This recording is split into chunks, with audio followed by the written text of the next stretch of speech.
My name is Dr. Geeta Sinha. I am from the Department of Anatomy and Neurobiology. This is the third presentation of the Head and Neck series. In this presentation, I will be talking about the anatomy of the trigeminal nerve and infratemporal fossa. The first part will be the presentation of the trigeminal nerve, its three branches and its distribution. The second part will be the contents of the infratemporal fossa. Let me show you the course of the trigeminal nerve on this model. We are looking at the base of the skull into the middle cranial fossa. The green structure which I am pointing by the probe is the trigeminal nerve.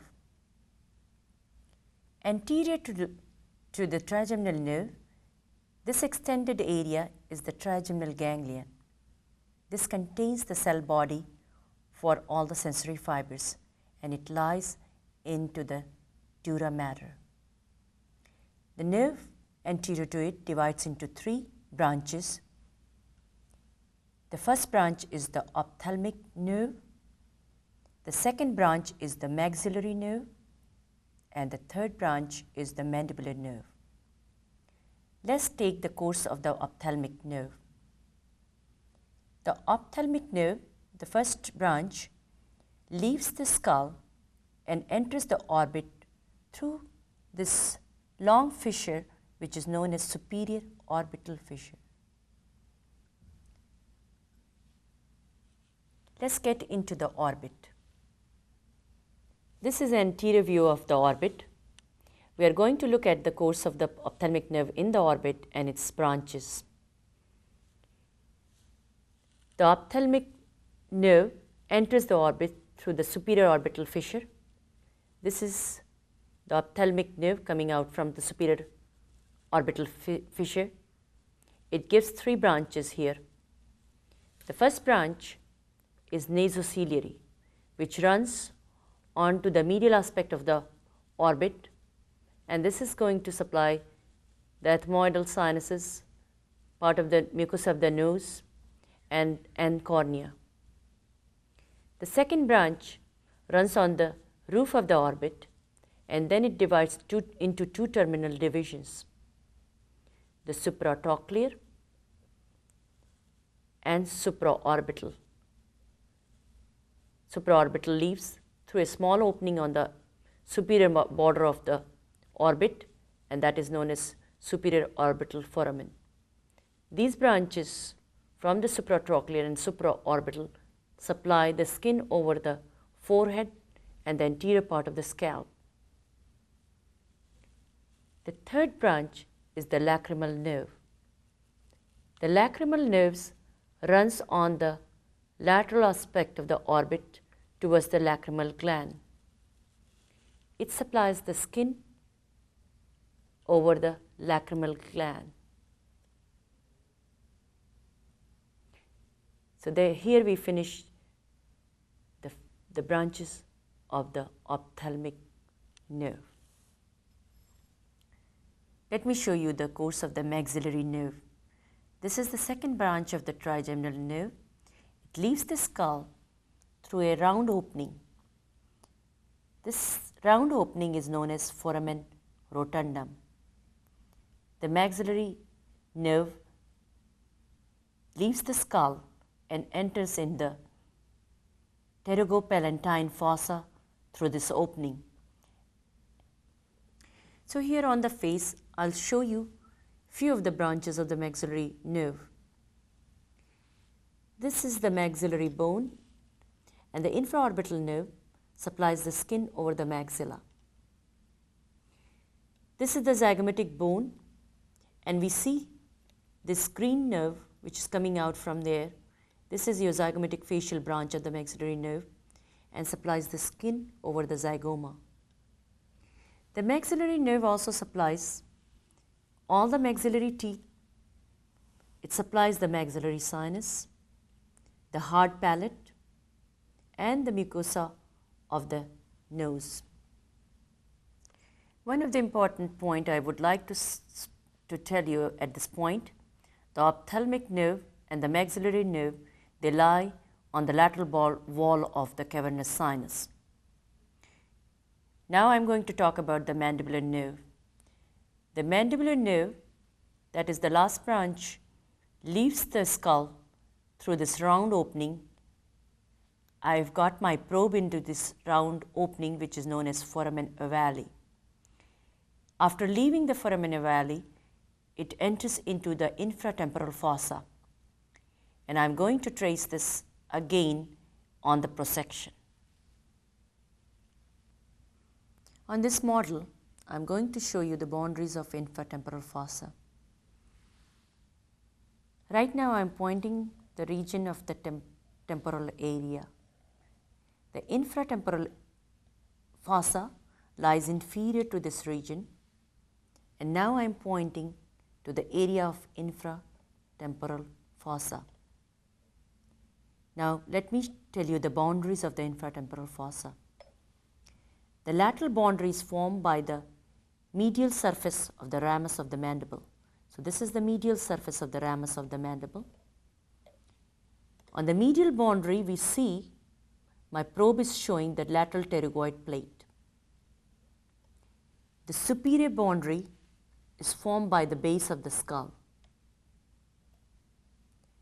So now my probe is in the superior aspect of the infratemporal fossa, and now it's traveling down towards the middle and the inferior part of the infratemporal fossa. This region is filled by the muscles of mastication, maxillary artery, pterygoid plexus of veins, and branches of the mandibular nerve. Now I am going to show you all these structures on a prosection.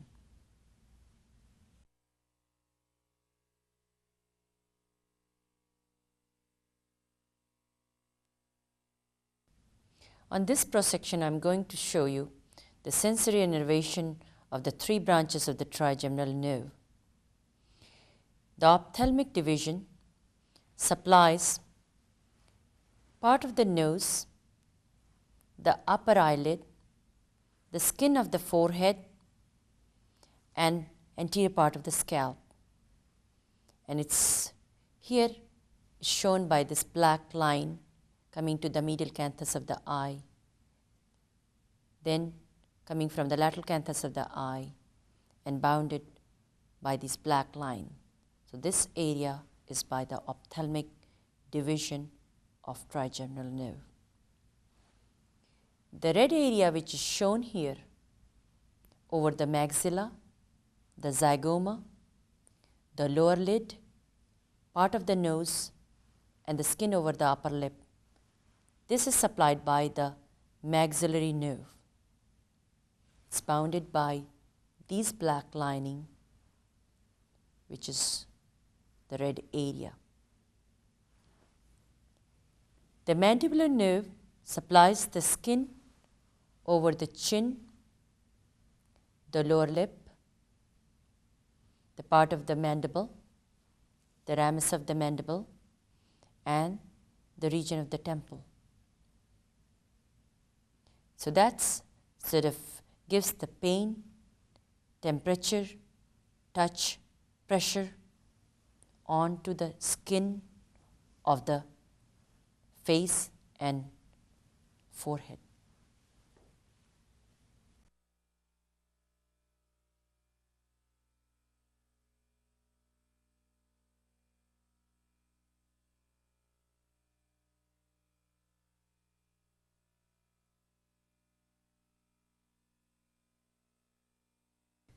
So on this prosection, I'm going to talk about the muscles of mastication, and these are four muscles: the temporalis, masseter, medial pterygoid, and lateral pterygoid.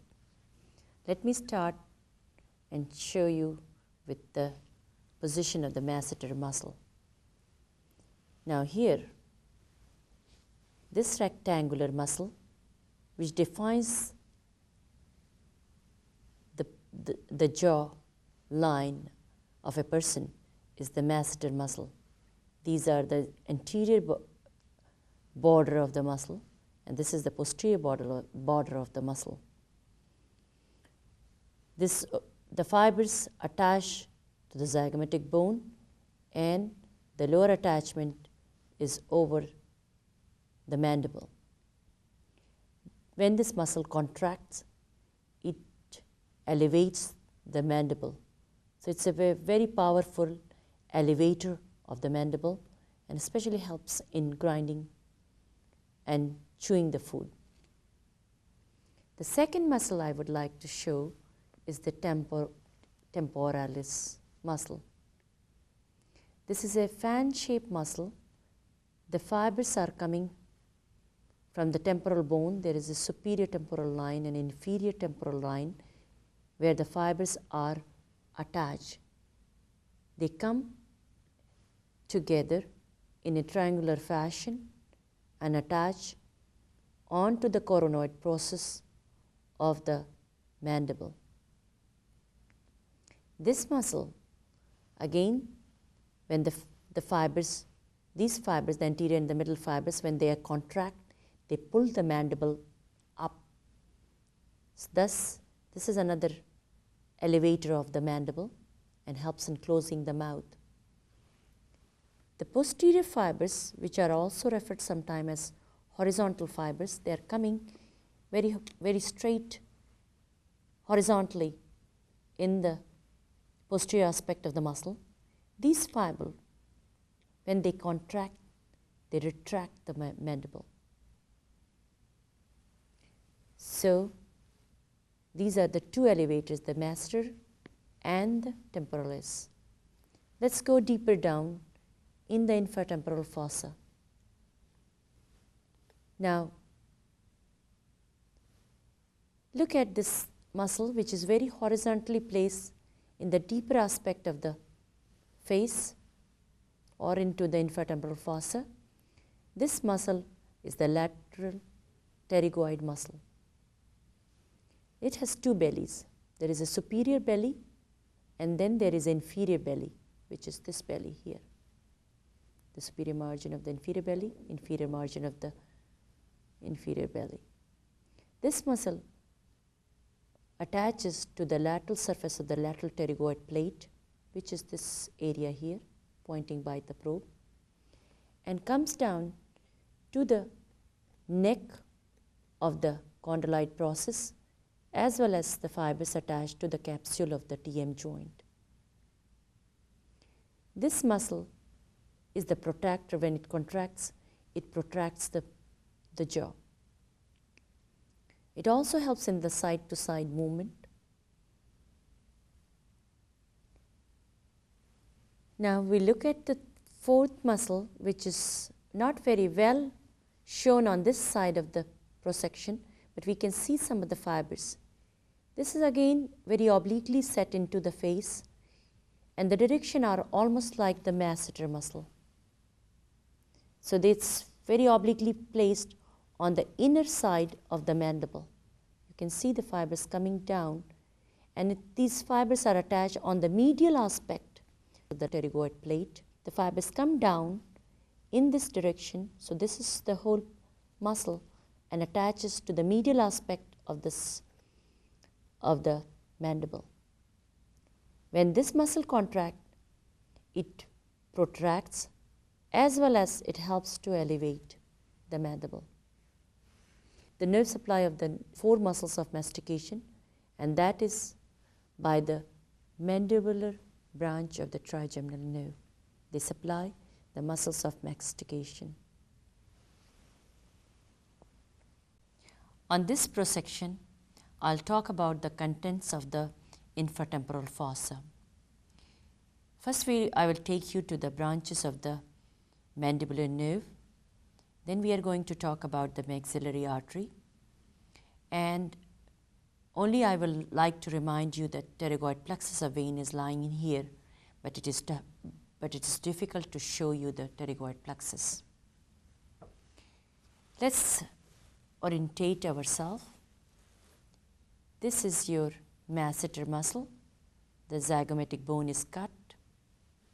This is your temporalis muscle, and that has been reflected upwards. Now we are into the infratemporal fossa, and my probe is into the foramen ovale. That's where we can see the mandibular nerve or mandibular nerve or mandibular branch of the trigeminal is coming out in the infratemporal fossa. It gives 4 branches here. The first branch as the buccal branch. This is the nerve which I am holding in my probe. The nerve pierces the buccinator muscle. We can see it's piercing this muscle, which is the buccinator muscle, and supplies the mucosa inside the cheek. The second branch, which I am going to follow from the main stem, and this is your lingual nerve.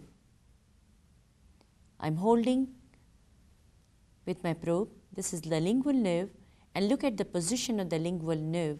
The lingual nerve lies anterior to its third branch, and this travels to the tongue and supplies the general sensory to the anterior 2/3 of the tongue. Posterior to that is the inferior alveolar nerve, and I think I am holding the inferior alveolar artery too. The inferior alveolar nerve gives a branch which is called as nerve to mylohyoid. The nerve enters in the into the mandibular foramen and gives branches to all the mandibular teeth inside the mandibular canal. This nerve is often blocked to give anesthesia to the lower teeth. The fourth branch runs posteriorly from its origin towards the TM joint, crosses the TM joint, and comes towards the temporal region and the auricular region. It supplies the skin in this area, but before doing that, it forms a loop around the middle meningeal artery. So now my probe is holding the middle meningeal artery. Well, another thing which we can see very well in here is the medial pterygoid muscle. So this is the boundary of the medial pterygoid muscle. You can see it's coming from the medial surface of the lateral pterygoid plate and going downwards towards the angle of the mandible. So here this whole muscle is the medial pterygoid muscle. Talking about the artery in the infratemporal fossa, now I am picking up the maxillary artery. The maxillary artery gives 2 important branches, the inferior alveolar artery, which runs with the inferior alveolar nerve and enters the inferior in the mandibular foramen to supply the gum and the maxillary mandibular teeth. Now I am holding the middle meningeal artery, and that enters the skull through this opening where my probe is pointing at the moment, and this is the foramen spinosum. The middle meningeal artery leaves the infratemporal fossa and enters the skull to supply the meninges. Inferior alveolar nerve gives a small branch before it enters the mandibular foramen, and this little branch which I am holding now is known as nerve to mylohyoid. This is a motor branch which supplies 2 muscles, the mylohyoid muscle and anterior belly of digastric.